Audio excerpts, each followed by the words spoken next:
What's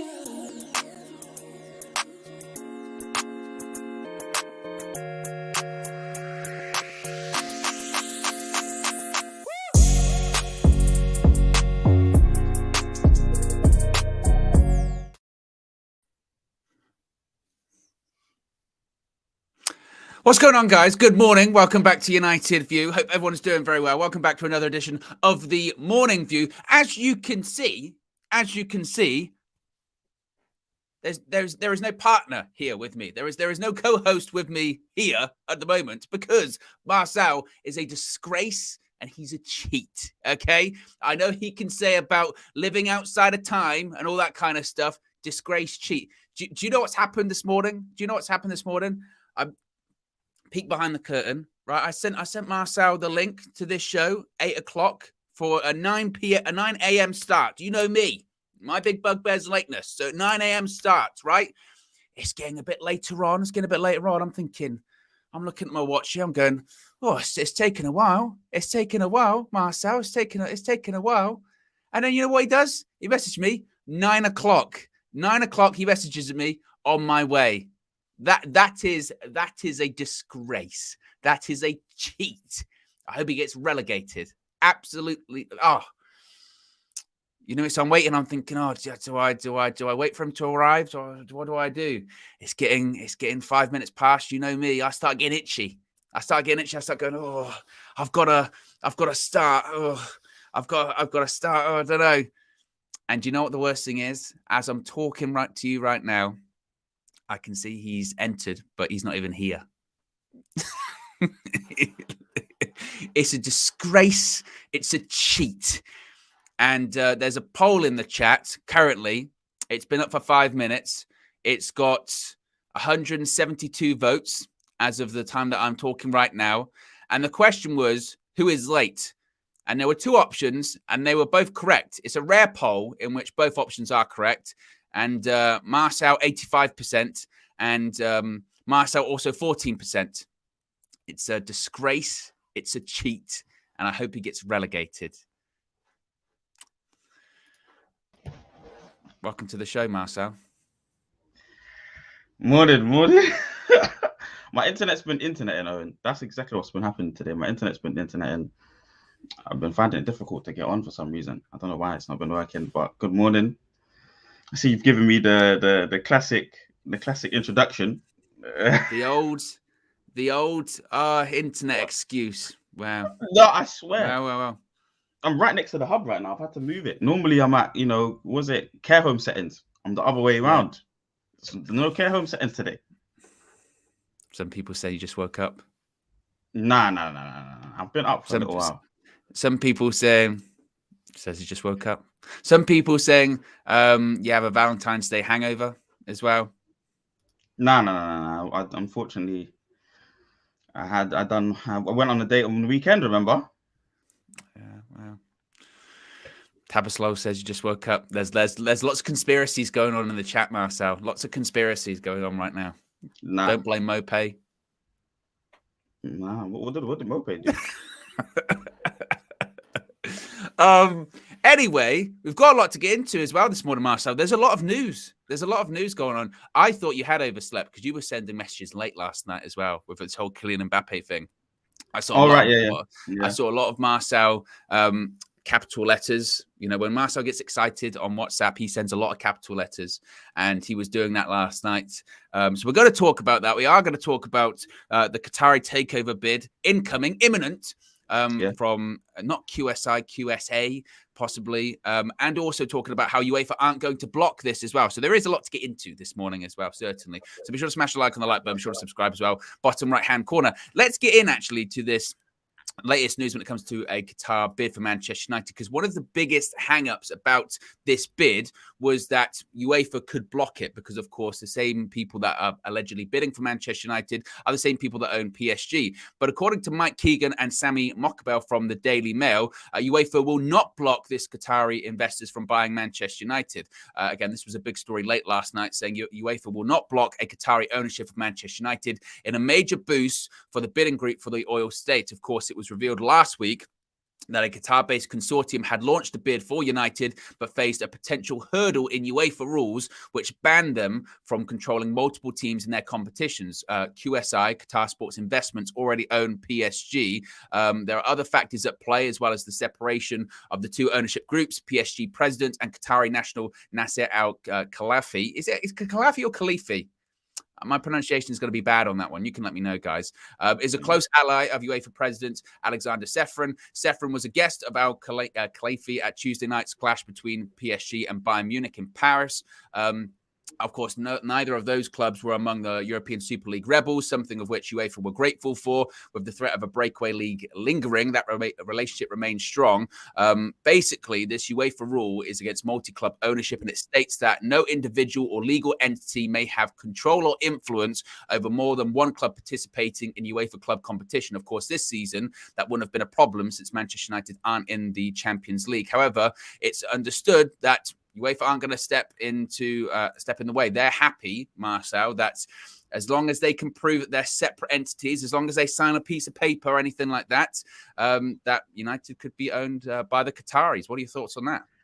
Yeah, so I think that's always been our main goal, is to get a Middle Eastern entity in place. I think if it would have been the same predicament if it was Sir Jim Ratcliffe, owning Nice, potentially in Europe, there and thereabouts, and then the same thing if Manchester United were always competing for European competition. So I feel like it would have been in and around the same kind of type of thing, where that rule would have been flagged, even if it's a gym. So the point is, we need ownership that's going to improve the culture and identity of our club. And I think, the Middle Eastern entities are the ones that are going to be able to really invest properly and heavily, change everything. And I've been reading reports that they have plans for that in place already, Owen.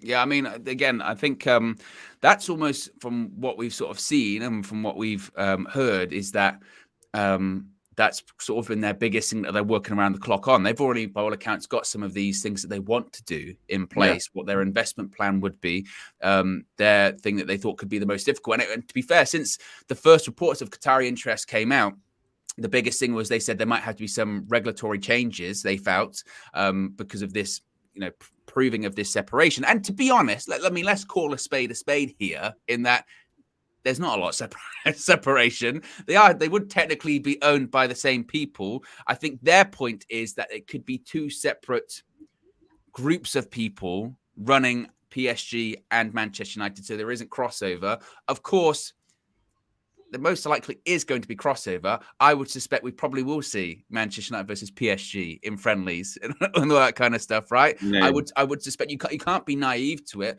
But as a lot of people have pointed out, the issues already, or the precedent rather, has already been put in place when it comes to Red Bull, with Red Bull Group with Leipzig and Salzburg. They're both Champions League clubs, and they both are owned technically by the same group of people, the same parent company. Now, again, I think the way that they do it is they say, well, it's different groups of people running those two separate entities. But we've seen players and managers go through the Red Bull system. They start off at Salzburg, they develop there, whether you're Erling Haaland, whether you're Jesse Marsch, whether you're Ralf Rangnick, whether you're whoever, and eventually where do they end up going? Whether you're Benjamin Šeško, and then you end up going to Leipzig. And you can't say, well, they're not, they're separate entities, because they're kind of really not. But again, if UEFA's happy with it, then that's a major hurdle, arguably one of the biggest hurdles involved in all of this. That's really sort of the biggest hurdle. And a really fascinating interview that Flex did with David Hellier yesterday from Bloomberg kind of laid out the whole journey of the Qatari interest in Manchester United. And it's fascinating to see that kind of timeline of events, because according to his sources, he was explaining that prior to the World Cup, and you remember that the statement from the Glazers came just before the World Cup about the seeking of strategic alternatives, that came just before the World Cup.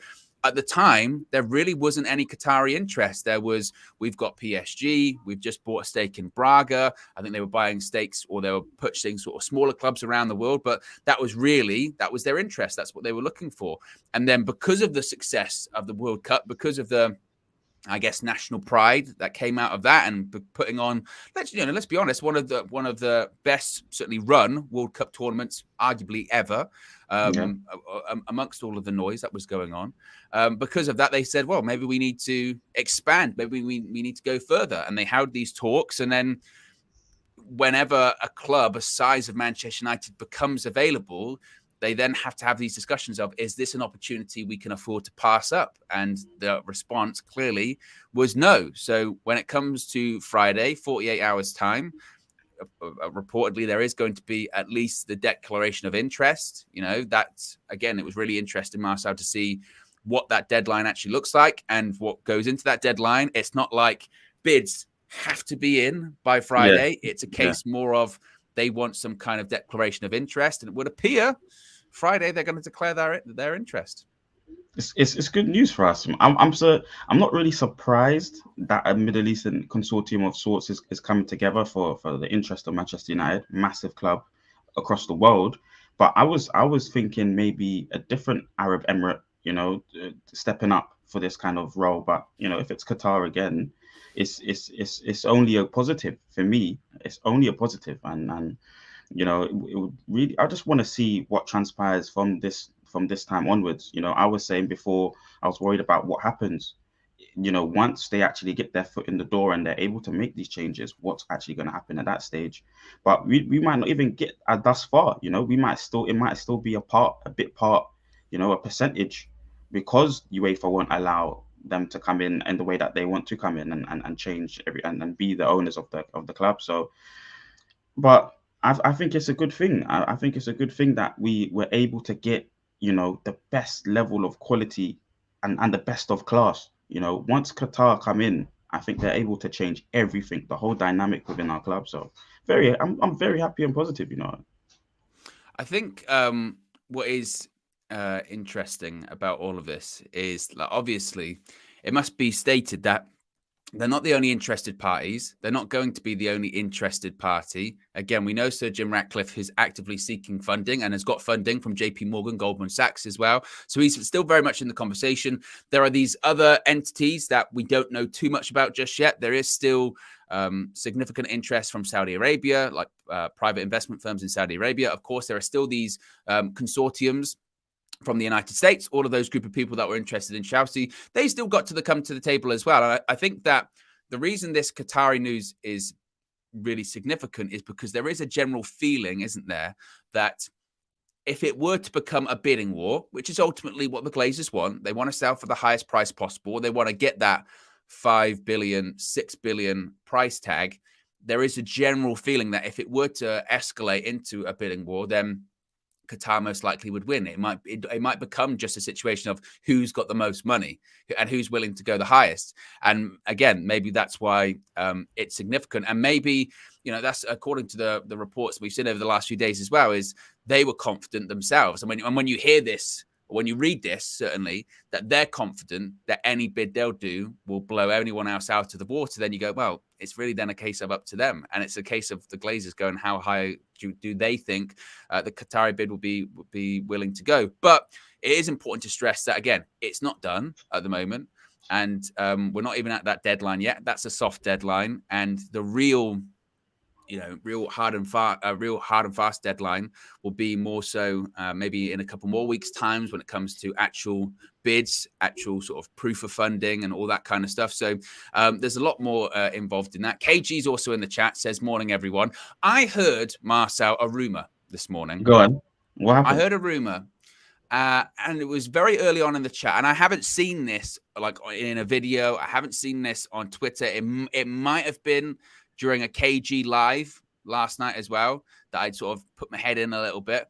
My question is that I've heard a rumor that Flex, they're currently in Barcelona, Flex, KG, Josh, ahead of the game on Thursday.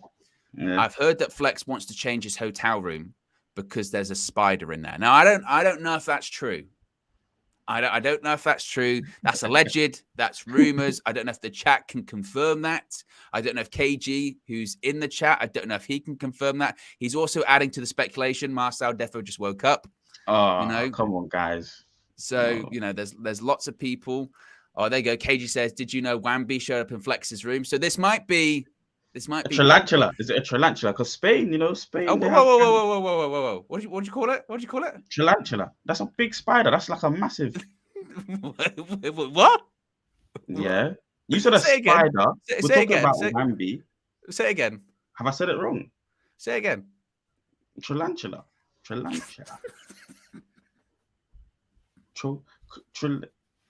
Okay. Well, tell me how to say it properly then, or instead of laughing at me. Why is everyone laughing at me? Tarantula. Yeah. It's the same thing. You guys know what I'm talking about. No, it's not the same thing. I'm making up my own words. All right, whatever.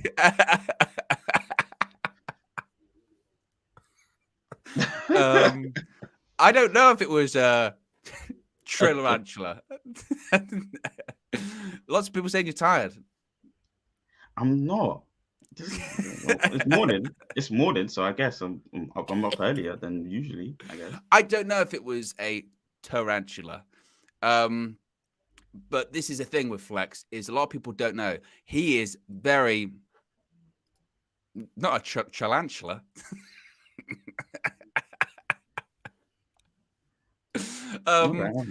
What people don't know is that Flex is very, very scared of bugs, spiders, mice, anything small, anything small that moves, whatever. He doesn't like it. Not at all. So again, I don't know if that's accurate. KG is saying that might be true. Maybe KG had to pick a spider up. I hope there's footage of it. If there's footage, then that would be unbelievable. That would be tremendous, and I hope to see it. And maybe it might be on a KG vlog on his channel. I did see this morning as well, guys. You can check this out on KG's channel, KG that comedian. Find it on YouTube. Oh, I mean, it's in the chat. Just go click his profile. You can go there. There is a vlog that's up on his channel of his travels in Barcelona and his giant. You've seen his rucksack, haven't you? His bag on the back. It's a normal feature of when he leaves the country. This monstrosity comes with him.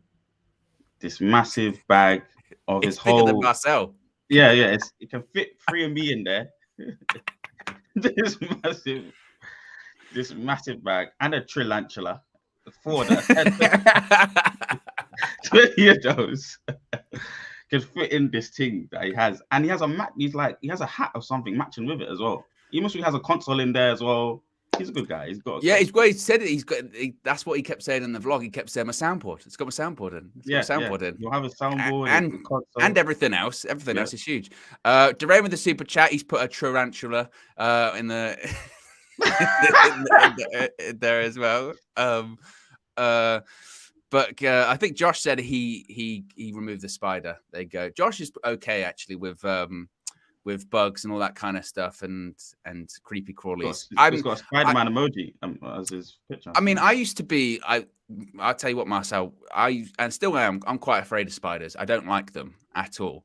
But as I've got a bit older, it's I can deal with it. Especially if you want the first time you live on your own, that's a key thing, because when you're younger or whatever, every time there's a spider, go to the parents, get rid of this spider, got to do this, whatever. You start living on your own, that's when if you see a spider, you got to do something about it.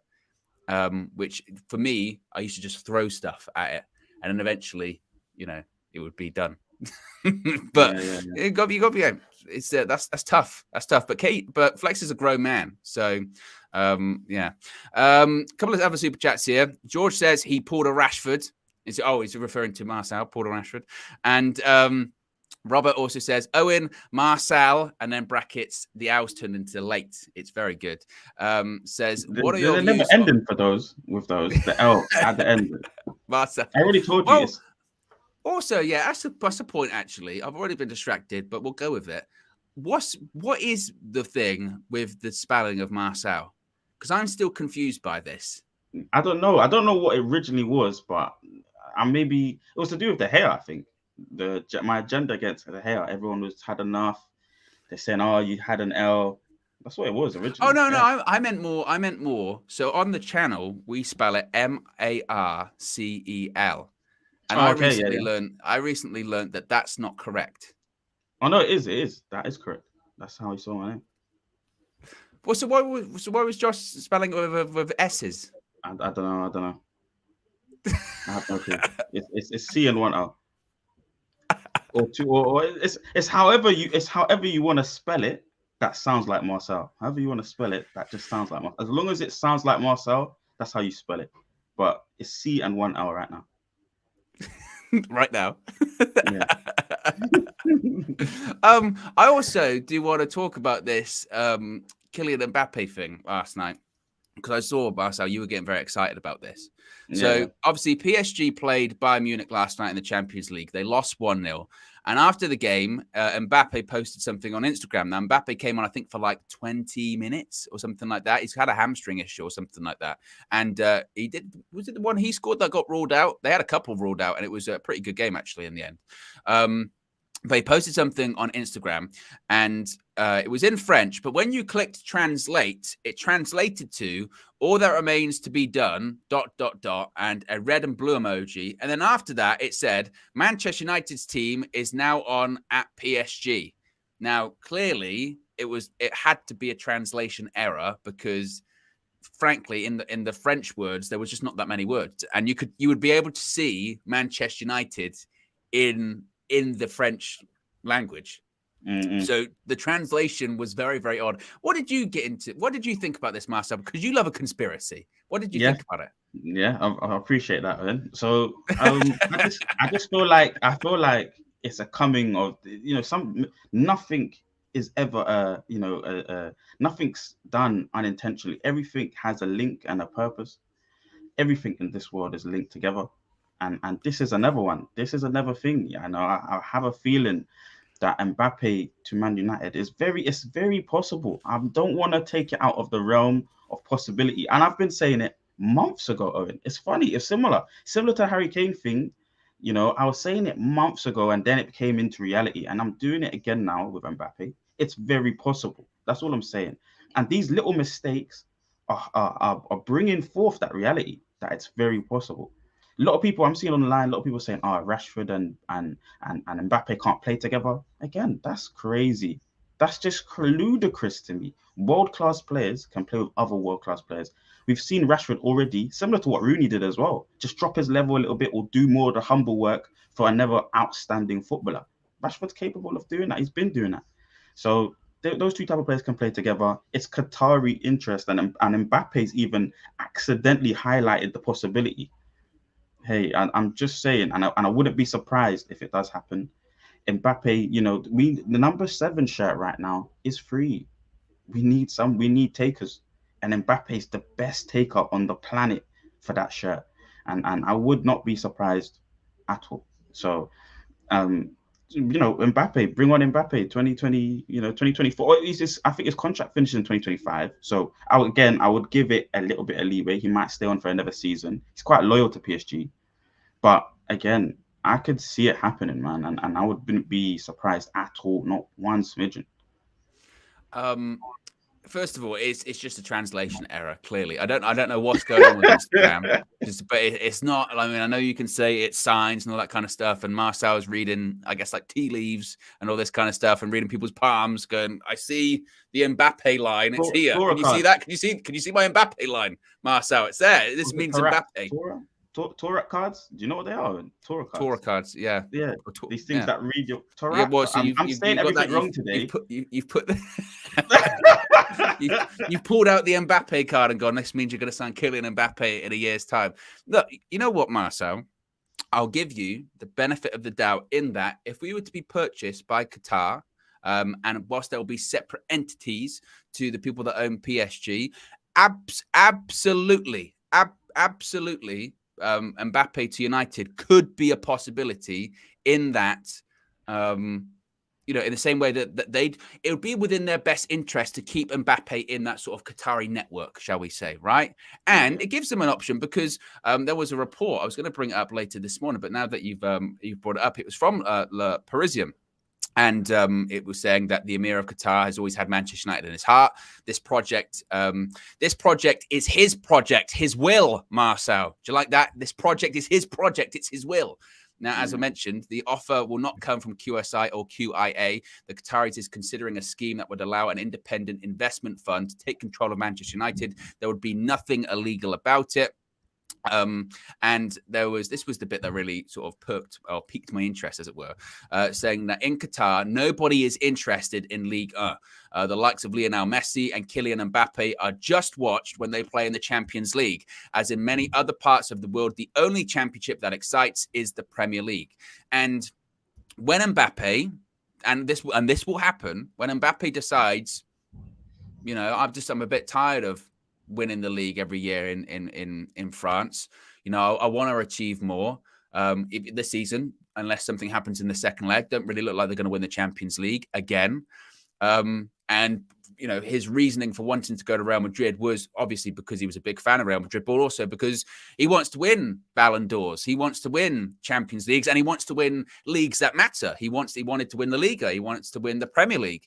And when that desire comes up again, and it will, the Qatari network, as it were, despite being separate entities, they can offer, the possibility to go to Manchester United, and they could facilitate that deal. So I wouldn't rule it out. I don't think it's going to happen really, really soon or anything like that. But I do think it could be a possibility. They bent over backwards to keep Kylian Mbappé at that club. But if they have another big club in their network, in their portfolio, as it were, then it could be a possibility. There's no doubt about that. It could be a possibility. As far as the thing last night, again, I think that was just, I don't know what that was. But still, it's exciting. Certainly. Nothing's, if this Qatari takeover does happen, we do have to say, Marcel, like, nothing realistically is off the table. It's not. Suddenly things that weren't possible before could be possible. Yep. And we'll be very swiftly back to competing at the top level. I think we've got, the best piece of this whole thing is the fact that we have Erik ten Hag. She's the best manager, or he's maybe top 3, top 4 in the world right now, I think, and able to balance those egos. We know Mbappé is one of those players that is, very kind of not egotistical, but he's the man. When he steps into a club, he feels like the club should be operating for him. So I think Ten Hag, we've seen him deal with those types of level of challenges with the Ronaldos, and players that have been at Man United, or the amount of situations he had to deal with player management. I think that's another great task to be able to see, Ten Hag, handle the likes of an Mbappé. I'm just looking at the people watching and the likes. We've got over 1,100 people watching, not even 200 likes, Marcel. Marcel's on a true. This is a true legendary Marcel appearance this morning. Not only is he, 10 minutes late, he's also mispronounced about 10 different words. 10 different words. He's spoken about, the Mbappé conspiracy. I mean, it's prophesizing things, going crazy. The tarantulas that are out there. If that's the word for like, I don't know what is. I don't know what more we could offer. VK with a super chat says Manchester United will make a good feeder club for PSG. It's the other way around, VK. It's the other way around. Now, I saw PSG play last night, and I've seen a lot of people discussing this online, saying that the PSG project has failed. The PSG project has failed, and that's why Qatar are looking for another club. And I don't think that's the case. PSG and the Qatar relationship, that's not going anywhere, certainly. Would they have wanted more Champions Leagues? Would they have wanted? Of course they would have. Of course they would have. But also at the same time, again, I think it must be stressed that this interest does come out of the World Cup. And this interest in United also stems from opportunity and availability. I think this is the case for a lot of the potential bidders, Marcel, is that when a club the size of Manchester United, with the history of Manchester United, when a club in just the Premier League in general, but particularly one of the top tier clubs with the history of United, when they become available to a lot of people, their hands are kind of forced. They feel like I've got, when is this opportunity going to come again? And look what we could do with it. If they do come in, and to be fair, if Sir Jim Ratcliffe comes in, or if a Saudi bid comes in, what do you think is the ceiling of what they could do with Manchester United? Or is it, we don't know, could it even break the ceiling of what we could possibly do? Definitely. Well, I don't think I definitely break the ceiling. Then I would like to think like that. Like you said, once in a lifetime opportunity. So you're expecting them to hold on to the club for many a year. You know, a couple decades, two decades or so. You know, you're expecting them to really try and transform that our particular Manchester area. And Salford. Technically, we're in Salford, so they're that kind of area of Manchester. You're expecting them to kind of renovate it completely. The stadium, you know, the training facilities at Carrington. It's meant to just be a complete overhaul of everything. So I think it'll be something that we can't comprehend, you know. And then when you have the manager in place, you know, like I was saying before, obviously I was a little bit worried. Does a Zidane come in? Does a somebody that's best in class that can win, like you're mentioning, these Champions Leagues that have been eluding PSG for however long now? You know, I think that's the next step. You know, if it's still a Qatari entity, like you're saying before, and their ambition is the Champions Leagues, I think that would be the step. We're stoked in history around that Champions League as well, so I think it might be a bit different for us. PSG have been struggling. I don't know their history too tough on Champions Leagues and the success of it, but for us, multiple, you know, and that's the kind of aim that I think they'll be going for: consistent domination in the Premier League, of course. And then, you know, in European competition, wanting to be the best in the world. A couple of super chats here. I didn't actually finish Robert's one earlier because I got distracted.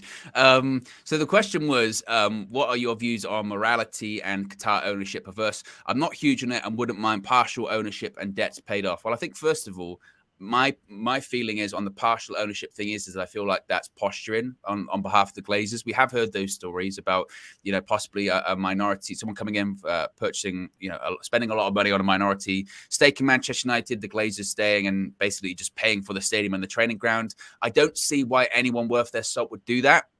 And again, my feeling is that that's just the Glazers ensuring that they get the money that they want. And I do think they'll get the money that they want. The full takeover is still the most likely scenario, in my opinion. As far as the morality and the Qatar ownership or any, I guess, Middle Eastern ownership, this was something that was obviously a massive point of discussion during the World Cup, in the build-up to the World Cup. And the difficulty with it is that, you know, Pandora's box has been opened, in my opinion, when it comes to that. And it comes to state-backed clubs in football. PSG are a thing. Newcastle, they're a thing. Manchester City are a thing. And it's very difficult to find, I think, when to draw the line of go, okay, well, they can't come in now.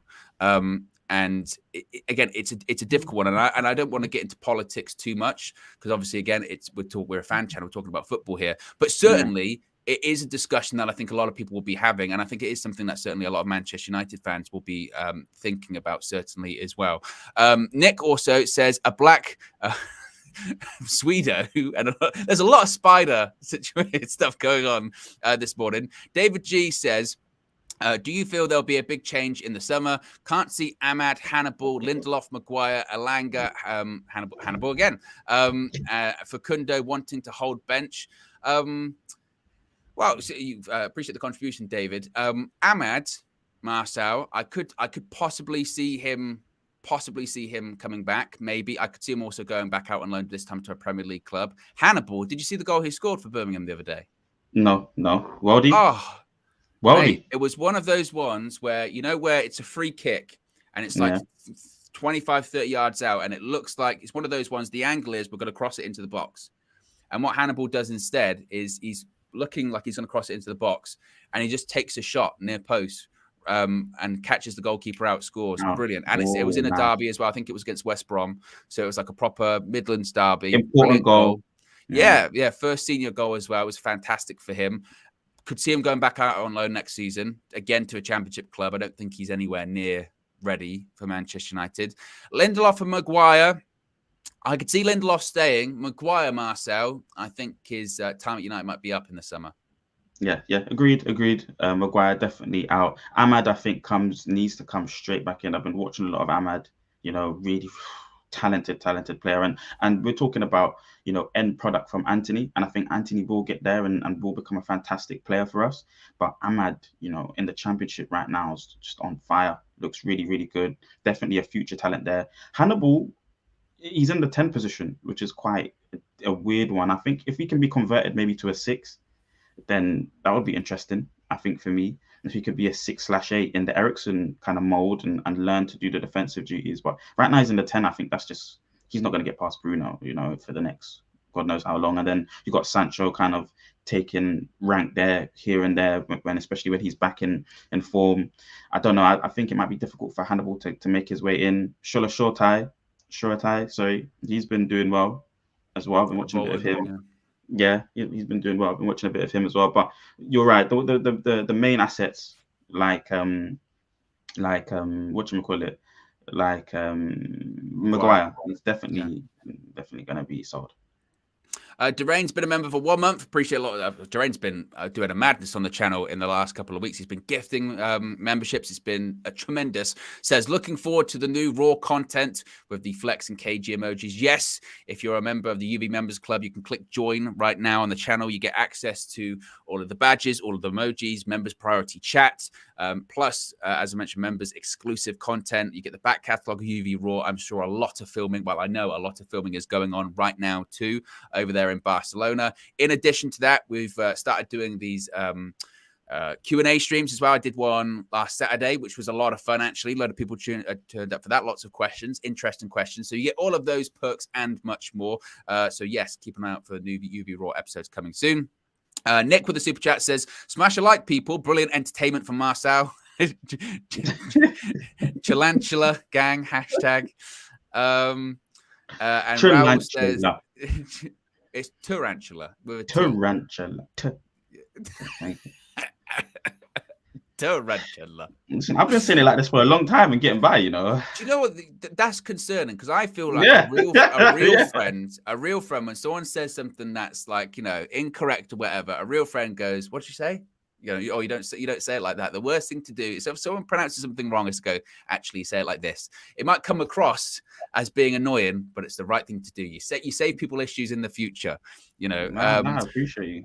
Raul says, Owen, this is off topic, but what's Marcel's thoughts on Xavi saying Araujo is going to man-mark Rashford and stop him like he did Vinicius Jr.? Difficult. I mean, that's a difficult challenge. Rashford right now is red. He's moving crazy on the pitch, very dynamic, aggressive on the ball. I think it'll be a good battle. That Araujo centre back's really good. And it's interesting because Koundé normally plays out wide. So if that's a tactical change from Xavi, that would be interesting to see how, and Koundé I think would get roasted by Rashford differently. But Araujo's really he's really good. So, but I don't know. We'll see what happens. It's going to be interesting. I think Rashford's got so much quality. He's 1v1, lots and lots of quality 1v1. And as long as he's aggressive and he's on game, I think you still maybe got to even keep him on the left. But if he's on game, it's a long day for. Luxil's saying my pronunciation. I always get. How do you say that player's name? What, Vinicius Jr.? Is it Vinicius? It's Vinicius. It's Vinicius, isn't it? Yeah. Or did I say it with a C? Did I say it with a C? Sometimes I say Vinicius. Okay. Well, everyone gets their turn. Everyone gets their turn, mate. Well. Let's not, I was not saying tarantula or whatever it was. It's with a T. You know what I mean? Yeah. Nevertheless, I do want to also bring up Marcel. I saw, because you know me, I'm always paying attention on social media. I might not be posting, but I'm always watching. I saw a tweet that you did technically this morning. It was at 12:09 a.m. and it piqued my interest. It caught my attention. It caught my eye. I will read it here. It says, and I quote, "We are in a title race. Doesn't mean we will win the title, but at this stage, we are in the pack racing for it. Come 26th of April, very specific date, but come 26th of April, I'll know for definite if we will win that race." Do you care to expand on that more? So, of course, a lot of people have been saying we're not in a title race, which is ludicrous to me. We're Manchester United Football Club. We have to be considered in a title race at this time of the year or this time of the season. After a certain amount of games, you're approaching, the business end of the season, the last 8 or so games. You're approaching that coming fast, the last 10 games, and you're still in the top 3 positions, not that far away from the leading team. you're in a title race. You're racing. You're in the pack that is going to be racing for it. Anywhere from at this time, anywhere from first to fifth, it can change dramatically. Especially if they pick up a good run. We've ticked a couple of boxes this season. We've completed 5 wins in a row. I think we might have gone to 10 even in a row. And those kind of targets are teams. That's title winning form. 10, 15 straight wins in a row. So if you can now pick up, you can have a good March and an even better April. And the reason why I say the 26th of April is because that's just after I think we play Spurs, and we would have played United as well. We would have played Chelsea as well just the week before that. So those 2 games are massive 6-pointers, and that will also affect the rest of the season as well. So I'm thinking to myself, by that point, you got maybe 15 points to play for the rest of the season. I think Brentford's game's been postponed, so we'd want to see when that falls. So it might be, 18 points to play. But yeah, I definitely think by then I will know if we're still in and around it. I will know for sure if we're going to win the title or not.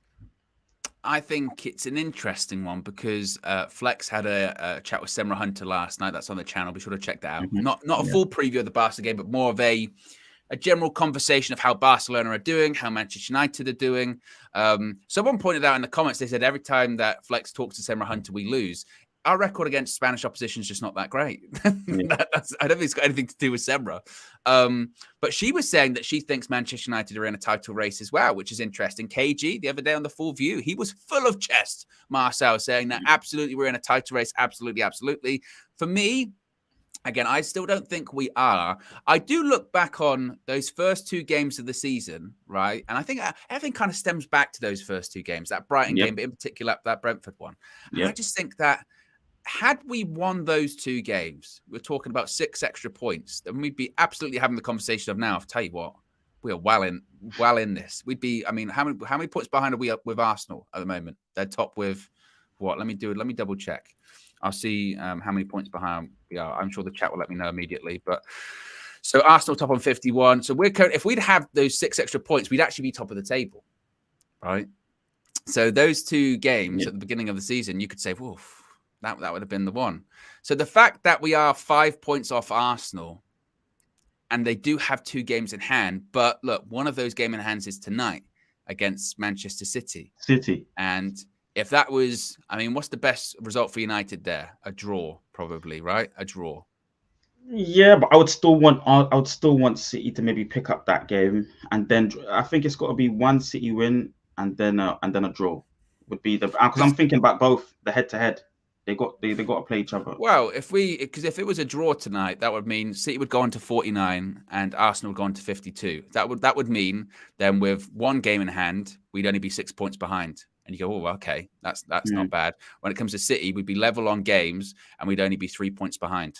And then you would start to say, actually, you know what, So in reality, if it was 2 draws, then again you'd be saying that City would have a game ahead. Basically, if there are 2 draws and Arsenal don't pick up the points that you expect them to pick up, then absolutely we could be in a title race. And maybe, you know what, maybe it's not even really dependent on what Manchester United do as to whether we're in a title race. It's more dependent on what Arsenal do as to whether we're in a title race. Because again, if City and Arsenal draw tonight, then we're level on games with City and you go 3 points, touching distance, 1 win away. Not bad whatsoever. Maybe technically 4 if you're going to count goal difference as an extra point. Okay. But if Arsenal continues to drop points, then maybe that does open the door for us being in there. And obviously, United have to do what they have to do. My concern is, and this was something that I was saying on the Full View on Monday, is that we're almost our success this season is also almost to a detriment for us because we are still fighting technically on 4 fronts, right? With the league, Carabao Cup finals next week. Also, you've got the Europa League. That's going to become a lot clearer in the next couple of weeks as well. And the FA Cup does look quite promising. I don't know. I am on the fence about it. And that's not even me going, oh, you're being neutral here, Owen. I really don't know. My feeling, my gut is right now that we're not, but I could have a different opinion even after tonight, Marcel. I could have a different opinion after the game tonight. And I think all United fans should be watching that game closely because things could get very interesting, certainly. It's exactly. But we should enjoy this feeling. When last have we really felt like this? Like we're in and around it, in and amongst it. I mentioned it the first day of the transfer window that we would suffer if we didn't add towards the latter end and the business end of the season. We would suffer, and the team would suffer. We're fighting on so many different fronts. So I do believe that comes into it as well, the strength of our squad.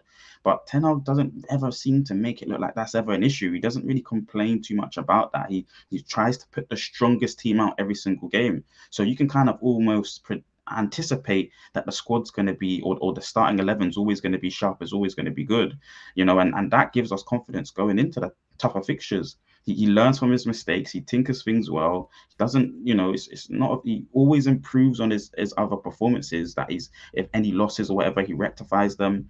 I just think, we've got the right person to trust in those bigger fixtures. It's a learning process. I think we just need to enjoy this, but take it as like in future seasons, if we're in and around these positions, we'll be thinking, right, we're in a title race. And we need to start having that feeling. I think it's very exciting that we're feeling this way about our team. The excitement, especially at Old Trafford, is just immense. So we're going in the right direction. If he wins it in his first season, wow, it would be ridiculously amazing. But, we still have to kind of taper it a little bit with the fact that, yes, our ambition is the Champions League, but we're definitely still in a title. Like, we are still racing for this title. Why are we even in this league if we're not trying to compete to win it? Yeah, I mean, I think the positive is that we're looking up as opposed to looking down, right? We're 7 points ahead of Tottenham, who are in 5th, so that we've got a good cushion when it comes to the Champions League. And even before the beginning of the season, we were saying, I didn't even know if we'll get top 4. So the fact that that's a thing, I think, is really, really positive. Again, anything can and will happen. There is still a lot of games. I know it's cliche, but there is still really a lot of games to go, and a lot can happen, and a lot will happen. Injuries too, obviously. Christian Eriksen's a miss. Casemiro being suspended for a few games is a miss. Once we get him back, positive. Anthony Martial, he's not going to be available most of the time. It feels like that's a miss.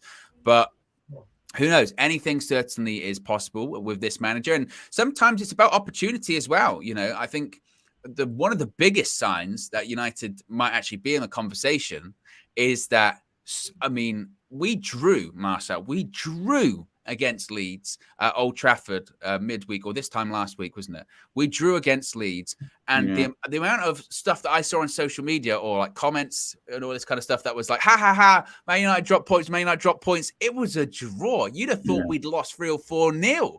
And you're going, win. If you're that threatened by Manchester United that we draw a game, drop 2 points, but still gain 1, and you're celebrating it like it was this massive, amazing, jarring defeat or anything like that, you go, oh, maybe we are doing something right. And some of it are coming from people like Liverpool fans. You're 9th. There, I saw Klopp punching like to the cop on Monday, going up into 9th. You beat 18th. Well done. Well done. Chelsea, oh my goodness me. They haven't, one win in 5 in the Premier League, spent like 700 million, 10th. Yeah, can't buy a win. Can't buy a win. Literally, and if they could, they would. If they could, Todd Bowley, absolutely, he would as well. And see them as well, Kevin. But my point being is that it is a bit of a strange season in that sense that these people that you would expect to be competing aren't. And when it's like that, maybe you have to sort of take your opportunity. Maybe you have to, because it's going to be different this time next season. I'm not sure. So the poll in the chat is very interesting because it's got over 300 votes. The question was, are we in a title race? 52% say yes, 48% say no. So it's close though. And I think that's a fair reflection on the sort of the general feeling amongst United fans at the moment, is that half are saying yes, half for saying no. Maybe there should be another one that's saying sort of we'll wait and see, maybe. But certainly it's very, very interesting. What else we got here? VK with the super chat says, our 16 regular squad are not much worse than Arsenal or City. Still plenty of games to play for. Derain, he's done it again. He's done it again. 5. Booker T sends. Has gifted 5 United View memberships. Yes. 5. Count them, Marcel. 1, 2, 3, 4, 5. This, if it was 3 more, they'd have 8 legs, and then they'd be a tarantula or whatever. Tarantula, Owen. Tarantula. And, the people gifted Chinmay has been gifted a membership. Atit Sham, Queso, Cedric, and Jedi Pyro has all been gifted a membership. So welcome to the UB Members Club. To Amanor says, Owen, please ask KG to apologize to Veghorst. I tried Monday to get him to apologize. He was KG Sunak, he dodged that question like he was in the Matrix, and refused to apologize. Speaking of apologies, though, Marcel, there have been calls for you to apologize. Now, do you know what I'm referring to here? No, I don't usually. I usually say things in the future that then end up being proven right later on. What? You say things in the future. Yeah. So with a future tense, I'm prophesying. Oh, right. The future. So that's what I say. Like I say things that then later come true. Yes. Right. I thought we were going to get into another time discussion there for a second. Oh no. But you already know my theories on time. It doesn't exist. Yeah. We don't even have. Ironically, we don't have time to get into Marcel's discourse on time. The calls for you to apologize are related to Alejandro Garnacho. Now, do you know what I'm referring to? Yeah. Misquoted again, and something that might happen in the future. Well, something that might happen in the future. Well, you say misquoted. You say misquoted, so it's important to get the right context, is it not? And it's important to get the full quote. And because I am a very prepared person, I've got the full quote in front of me. So this was the tweet in question. This was after Manchester United's match against Crystal Palace at Old Trafford. Now, obviously, the situation was Garnacho came on as a substitute. Casemiro then got sent off, so Garnacho had to come off. He came off and he sat by the dugout, didn't he? He didn't go into the dugout. He sat by it on the steps.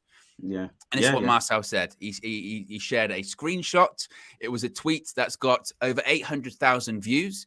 It's got 1,282 likes, 418 quote tweets, and 30 retweets. And it said, and I quote, I've been telling you guys about the interactions and attitude from Garnacho and Ten Hag, and this is another example. Yes, you're gutted, but go and sit on the bench. I'm just highlighting the attitude and body language. It's not always right between Ten Hag and Garnacho. Oh, that was, and thank you, Owen. That was very eloquently put. Highlighted the fact that I've said it many a time before, and it's a multiple. This is just a build up of things, It's like a process. It's not. I'm not saying I wasn't condemning him for this particular action in its entirety. I was saying I've just noticed something here where it's a few situations have been building up now where there's little interactions between him where, in my opinion, and this is all projections. We're all fans, so we all have an opinion of how a young player should behave or a player for Man United should behave. So I've just decided to put my opinion out there. And I've said, look, the interactions between Garnacho in this instance not right. He hasn't even put his training jacket on. I think he's like, and someone else was telling me, I've seen someone else say to me, oh, there was another player behind him or whatever. I'm pretty sure they had their training jacket on and they're more of a senior player. Just go and sit on the bench. And then the previous actions, and I've said it multiple times at after games, there's always a little rebuttal between him and Ten Hag. Ten Hag will be asking him to run back and do some sort of defensive work or something. This is in the middle of game, Owen, and he would turn back and start arguing with him, or he would have something to say to him, and that's all I was saying. But it managed to spur a lot of interest. People managed to think that I don't like his ability. I hate him. I think he's rubbish, which was, again, I was like, oh, hold on. When he first stepped onto the pitch, I was aligning him to the Cristiano Ronaldo. I was excited that we've replaced, Ronaldo, the song with Ronaldo, Viva Ronaldo to Garnacho. I think he's an emphatic player, world class. He's going to become world class. All these things went out the window the moment I put this tweet out, and apparently I hate him and he's the worst thing since sliced bread. And it's okay, but again, it's a pointer. And by the way, Bruno was one. I had said it first, and then Bruno comes out and tells you guys, listen, he's got a little issue with his attitude. That was a while ago. But I've been saying it since then, Owen. I've been saying this about his attitude since then, and then I just managed to put out a tweet now. People are telling me maybe it's the wrong timing to put this out, specifically. But again, if you read it, which you eloquently put, you can see that I'm referring to a previous time, and then it's built up to this stage. But it is what it is. Obviously, I disagree. I think you're off base with it. I think that in terms of the image in question, an image is just that. It's an image. I think that Ten Hag said in his press conference that he wasn't bothered by it, and that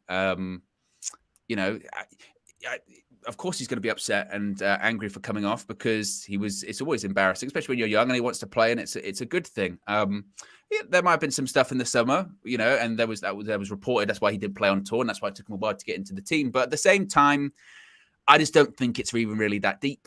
You know what I mean? I don't think it's that big of a deal. Even with like the jacket and that, I don't think it's that big of a deal. I think that, again, I think we also have to be careful because narratives can get put on players very easily, and then they stick, and then people start looking for things maybe when they're not there. And the most important thing is that when he plays, he does well.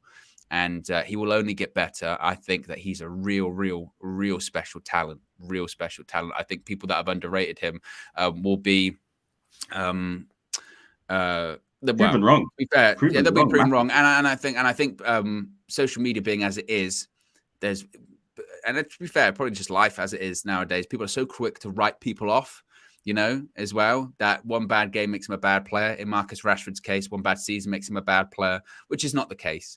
Again, I think we back our players. We support our players. What a novel concept, right? And it's crazy, isn't it? But certainly, again, I still think Garnacho is going to have a massive role to play for United this season, and going forward, he's going to be massive at United as well. VK with the super chat says KG will be filing up adoption papers when Wout scores a winner against Barcelona. Let's see if Garnacho actually signs an extension first, Owen. Well, that was another thing, VK, that I did push back on. Remember like a month ago, maybe even longer than that, when they were like, Garnacho signed a new contract. And my reaction was like, well, he hasn't, because it wasn't coming from sort of credible people or anything like that. And to this day, he still hasn't put pen to paper on said contract. He will, but to say that it's done at the moment, it's not. And to your point, I think, look, that'll be a thing of Ten Hag's thought process as well. You don't want to give him too much too soon, because he is still young. You have to manage that development. That's important as well too.